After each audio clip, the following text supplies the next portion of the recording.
Yes. More rom-coms this season. The very oversaturated genre of anime, second to isekai, both of which I love very much, comes back yet again in this summer 2024 season of anime. With over 10 rom-coms airing this season, there was one in particular that managed to stand tall above the rest, and that one was Makeine, Too Many Losing Heroines. With how well it's been rated so far, I was actually quite surprised to see that it has seldom been talked about in my corner of the internet. Usually, I'm the type to wait until an anime finishes airing in its entirety before I start watching it, but sometimes curiosity or hype gets the better of me and I'll watch an anime ahead of schedule. This time, it was curiosity. I wanted to educate myself on what exactly was going on in Makeine that made people love it so much. What I found was actually quite interesting. Let's get to it, shall we?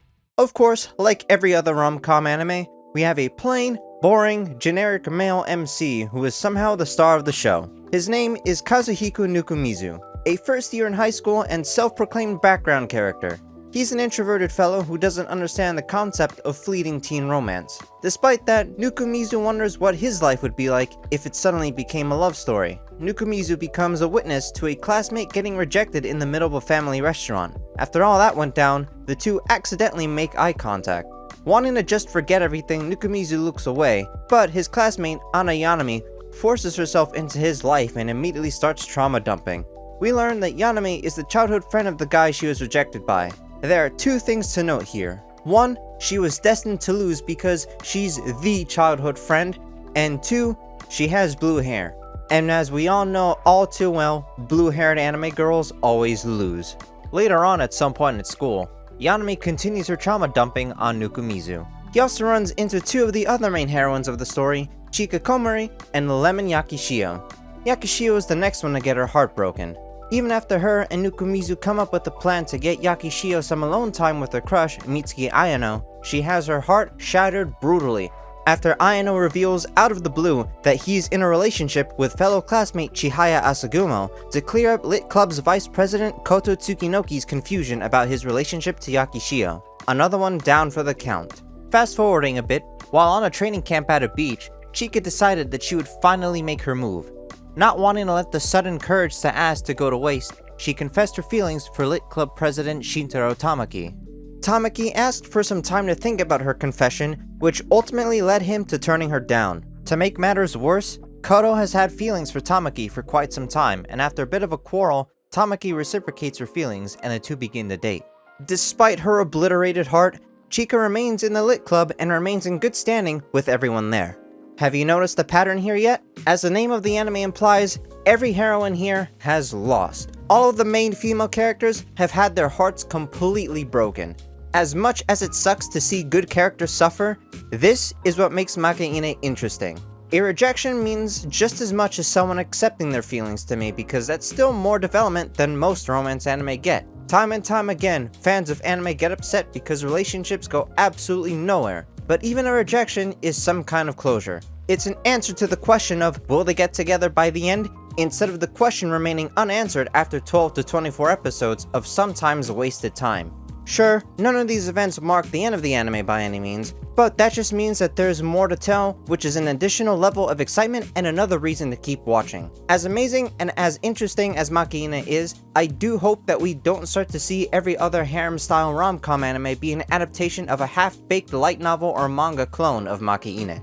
We've seen this happen with the villainess trope in isekai. After My Next Life as Villainess became popular with its anime adaptation, a lot of clones popped up in the literature sphere and many got anime adaptations. Of course, not all of the clones are bad, quite the opposite in fact, but there are some that don't even bother trying to be sorry about it. Bringing this back around to the characters of the anime, I at first wasn't really a huge fan of Nukumizu. I honestly didn't really understand his place in the story.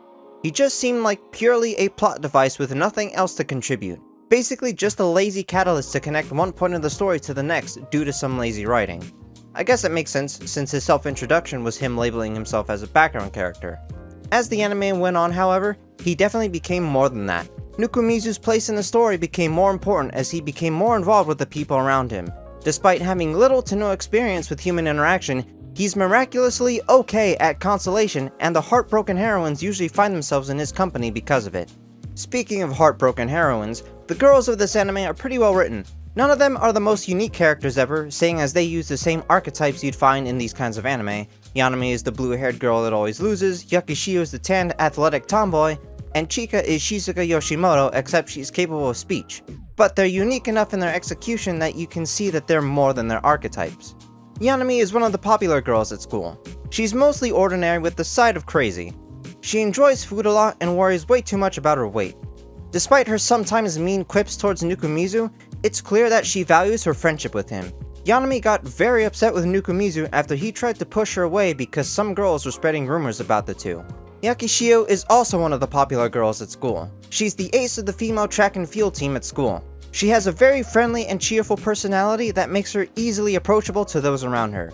Yakishio is easy to make friends with, so easy in fact that even Chika, who doesn't excel at human interaction and is extremely introverted, eventually came around to considering her a good friend.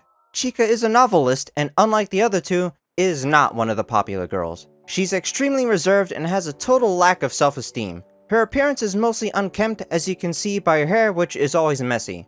When put into a situation where Chika has to communicate with some fellow Homo sapiens, she tends to have heavily stammered speech and will resort to using a notes app on her phone if she gets overwhelmed with speaking.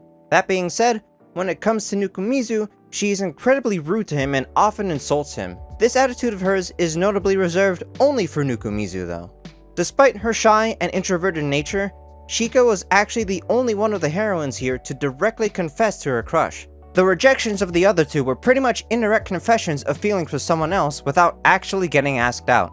I love the cast of characters that Makeine has. Their simplistic designs and personalities do a great job at really bringing out the best of the anime.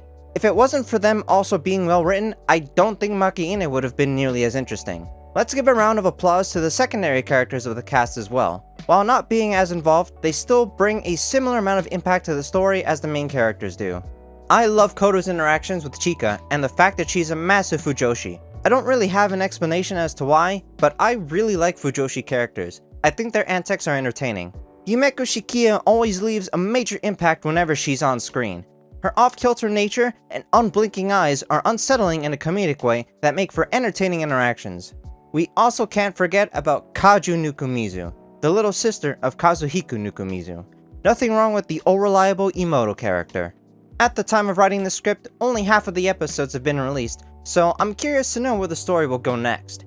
Will Nukumizu's friendship with the girls become more developed? Will he romance one of the girls in his totally not harem, or will he be the one to get romanced? Only time will tell. Regardless, Makeine has been a really good watch so far. As much as I love this genre of anime, it can get a little stale watching the same near identical plot happen for the 200th time in a year, so I'm glad that Makeine was able to give us an extra flair to the genre this season. I look forward to where the anime will take us next.